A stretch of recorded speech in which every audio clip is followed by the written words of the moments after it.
Christian Schott, bonjour. Bonjour. Nous nous retrouvons dans votre bus de campagne qui vous sert de QG pour, je crois, les législatives dans la quatrième circonscription de l'Essonne. Nous nous retrouvons aujourd'hui parce que vous aviez souhaité revenir sur bien l'actualité, qui est celle d'un emballement un peu médiatique, suite aux premières interviews que nous avions fait ensemble, où vous parliez de la politique locale dans l'Essonne, et puis visiblement il y a un réel emballement, et voire même vous êtes maintenant accusé des pires choses. Vous souhaitiez apporter quelques lumières sur la question.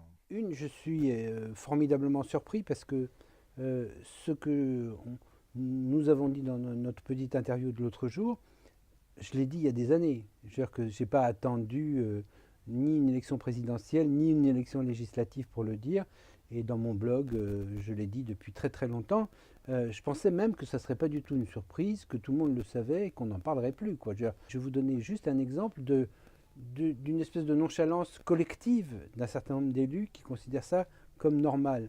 Et c'est vrai que je suis à la fois étonné de l'emballement médiatique que ça a pu prendre, et ceux qui pensent qu'il y avait un calcul se trompent. Par contre, parce que ça je sais qu'à toute élection ça arrive, et même à une pauvre élection législative locale, on tire sur le candidat et on va essayer de le calomnier par tous les bouts. Là, c'est vrai que ça a atteint un certain sommet, parce qu'ils n'hésitent pas, alors que je me permets d'insister, je le rabâche, mais j'ai jamais été mis en examen, jamais été témoin assisté, jamais condamné en quoi que ce soit, et tous ces gens-là savent bien.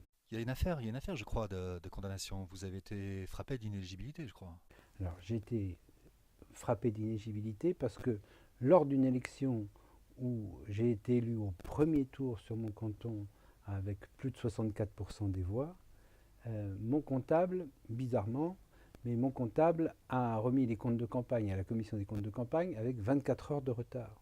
La commission des comptes de campagne a quand même approuvé les comptes en disant qu'ils étaient bons, mais qu'ils avaient été remis avec 24 heures de retard, et m'a déclaré inéligible, ce qui a provoqué un tollé général d'ailleurs sur le territoire, car on avait volé la démocratie. D'accord, et je crois que la suite de l'affaire, c'est que vous avez présenté votre fils à votre place, et donc évidemment on entend parler de népotisme, terme que vous avez vous-même employé et qui vous est resservi. Mais le népotisme, ce serait si j'avais fait embaucher mon fils. Ceux qui l'ont embauché sont les électeurs. Effectivement, les gens ont protesté contre une inéligibilité qu'ils ont tous condamnée. Il s'est présenté dans une élection difficile, puisque comme je ne me présentais pas, il y avait un sénateur qui s'est présenté dans cette élection, il y a le président aujourd'hui de l'Union des maires, et à l'époque maire de la plus grosse commune du secteur, qui s'est présenté, et lui avait 28 ans. Alors les électeurs ont parlé, et je trouve que là, par contre, mettre en doute le suffrage universel, c'est assez culotté de le mettre en parallèle par rapport à des embauches de sympathie. Revenons aussi sur l'autre information qui circule à votre propos, à savoir que vous auriez été mêlé à des affaires relatives à une association que vous aviez vous-même montée d'handicapés, et vous auriez tapé dans la caisse. On peut se permettre de raconter n'importe C'est vrai quoi. ou c'est faux? Bien évidemment que je n'ai jamais tapé dans la caisse d'une quelconque association, que j'ai non seulement jamais été mis en examen, jamais condamné, totalement blanchi dans cette affaire, qui était une très très jolie manipulation de gens qui, eux, effectivement, avaient peut-être tapé dans la caisse. Nous n'en dirons pas plus. N'en disons pas plus, parce que immédiatement on va parler de diffamation, et quand même c'est tout à fait étonnant qu'à chaque fois qu'on met les gens face à leur réalité, ils considèrent qu'ils sont diffamés, parce qu'ils ont le droit de mettre la main dans les pots de confiture, mais surtout pas qu'on leur dise. Prenons un petit peu de hauteur sur l'actualité, effectivement. Donc vous vous êtes effectivement prononcé en termes juste dans le cadre d'un exemple de la vie politique, de celle que vous souhaiteriez, de celle que vous avez constatée en tant que témoin et acteur aussi. Donc reprenons un peu de hauteur. Vous n'avez pas particulièrement de rancune personnelle envers donc Jean-Luc Mélenchon, puisque vous aviez parlé de lui, ni bien évidemment et encore moins peut-être envers sa fille. Je ne connais même pas d'ailleurs. Oui. Alors, sur Jean-Luc Mélenchon, je dois être complètement honnête. Je trouve que il est dans la caricature très souvent. C'est-à-dire qu'il est excessif, parfois comme moi d'ailleurs, il est excessif, et que du coup, donner des leçons alors que soi-même on se tient mal, c'est vrai que de temps en temps, on a envie de le rappeler à l'ordre. Mais politiquement, si j'ai un candidat des Républicains contre moi aux législatives, c'est pas le fait du hasard. C'est parce qu'effectivement, dans ma vie, j'ai dénoncé à droite comme à gauche. Parce que sinon, c'est la démocratie qui crève. C'est-à-dire que si aujourd'hui on voit le Front National grimper, c'est parce qu'on nous traite tous de tous pourris.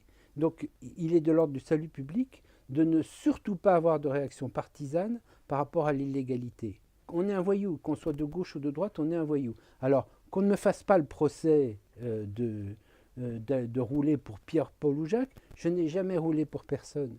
J'ai donné ma signature pour les présidentielles à Alexandre Jardin, certainement pas à François Fillon. Donc c'est un procès qu'on ne peut pas me faire. C'est trop facile, ces ficelles-là, pour essayer d'expliquer en réalité qu'il y a un individu qui a un peu de courage, et quand je vois ce que j'en prends dans la figure, qui a un peu de courage de dire en réalité ce qui s'est passé et dont chacun est témoin.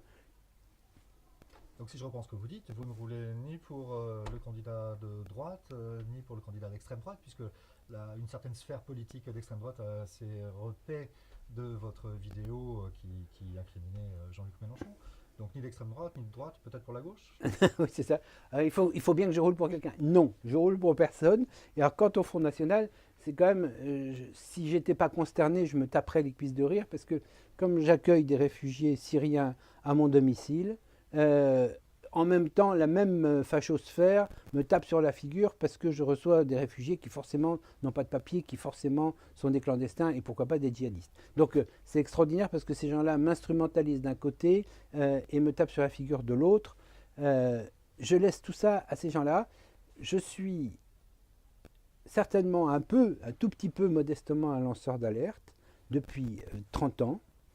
Aujourd'hui, ces alertes que j'ai lancées, c'est vrai que je me présente aux législatives, mais ça n'a aucun rapport. Et donc, techniquement, on essaye de mélanger le tout pour essayer de justifier. Eh bien non, c'est pas électoral parce que je l'ai toujours fait. Merci. Je t'en prie.